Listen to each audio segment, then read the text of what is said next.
وكفى وسلام على عباده الذين اصطفى. أما بعد، فقد قال الله تبارك وتعالى في القرآن المجيد والفرقان الحميد: فأعوذ بالله من الشيطان الرجيم. بسم الله الرحمن الرحيم. اقرأ باسم ربك الذي خلق، خلق الإنسان من علق. اقرأ وربك الأكرم الذي علم بالقلم، علم الإنسان ما لم يعلم.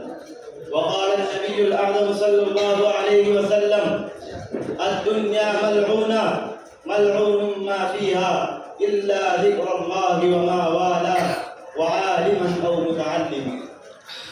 رئيس الحفل المبجل والأساتذة الكرام وزملائي الأعزة، إني أريد أن أتحدث أمامكم بهذه المناسبة السارة الميمونة عن أحاسيسي ومشاعري حول المدارس الإسلامية وأهميتها.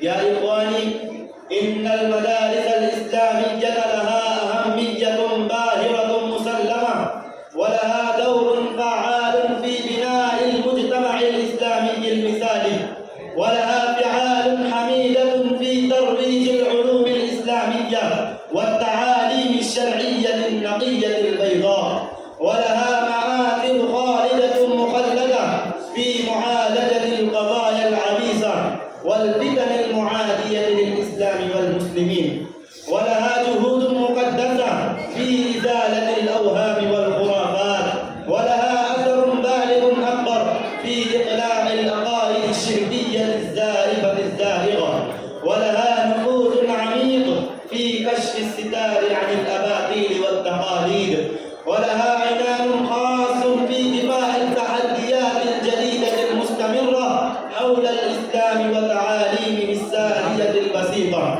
ولها خدمات جليلة في صاغة المجتمع الإسلامي في صبغة الدين وبوتقته، ولها سيادة دينية في طول البلاد وعرضها، بل من أقصى العالم إلى أقصاه، ولها سيادة تامة على أذهان العامة والخاصة، ولها تأثير كبير في صيانة القيم الإسلامية ومعالمها، ولها قوة نافذة أقوى في محاربة الحضارة الغربية التي تستأصل أصول المجتمع الإسلامي المتدين بغاية من السرعة، وهي مناهر مضيئة يستضيء بها القلوب التائهة المتحيرة.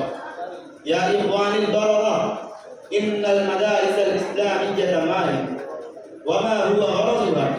وما هو هدفها؟ وما هي تعاليمها؟ ولما الحاجة إليها؟ يا إخواني، أجوبتها ظاهرة باهرة كالشمس في رابعة النهار، وفضلها على الكليات المعاصرة كفضل القمر ليلة البدر على سائر الكواكب. إن المدارس الإسلامية حصول دينية يتحسن بها الشريعة الإسلامية الغراء. إنها قناديل رهبان في دياجير الظلامة والضلالة، فيستضيء بها القلوب التائهة. تضيء الظلام بالعشاء كأنها منارة موسى راهب متبدل. إنها مراكز رشد وهداية. إنها مخازن الكهرباء للإنسانية التي تخبط خبط عشواء. إنها عساكر الصلاح والتقى. يا إخواني، هذه هي المدارس الإسلامية التي تصوغ الأذهان والأفكار السليمة، التي تروج الإنسانية والأخوة والمودة والرحمة. هذه هي المدارس الإسلامية التي يتدرب فيها الشبان المسلمون الخلص الأمناء، الذين يتولون الزعامة الخلقية والسيادة البشرية. هذه هي المدارس الإسلامية التي تنهل منها مناهل العرفان والوجدان.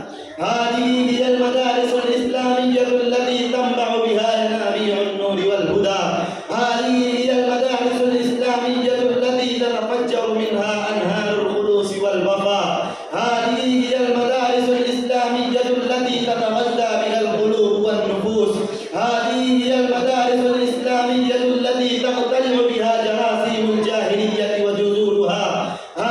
هي المدارس الإسلامية التي تتلألأ فيها روائع الإيمان واليقين.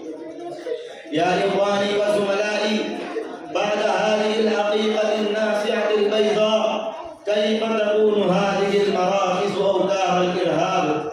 وكيف تكون منابع البغي والفساد؟ وكيف تكون معاهد القتال والخراب؟ ولكن أسفا على العقول الفاسدة الشريرة الخبيثة التي تتهم هذه المراكز بتهم باطلة وافتراءات كاذبة. فيا أسفا على النفوس الطاغية التي تشوه صورتها وعزتها وشوكتها في حين وآن، وإنها لا تعلم أن هذه المدارس في الحقيقة بنيان قوم، إن تهدمت فالقوم كله قاطبة يتهدم. وما كان قيس هلكه هلك واحد، وما كان قيس هلكه هلك واحد، ولكنه بنيان قوم تهدم. وفي الأخير ندعو الله تبارك وتعالى أن يحفظها عن شرور الحاسدين وفتنهم، ويطيل بقاءها ويديم ظلها علينا واقفا باسقا. وأكتفي بهذه الكلمات، وآخر دعوانا الحمد لله رب العالمين.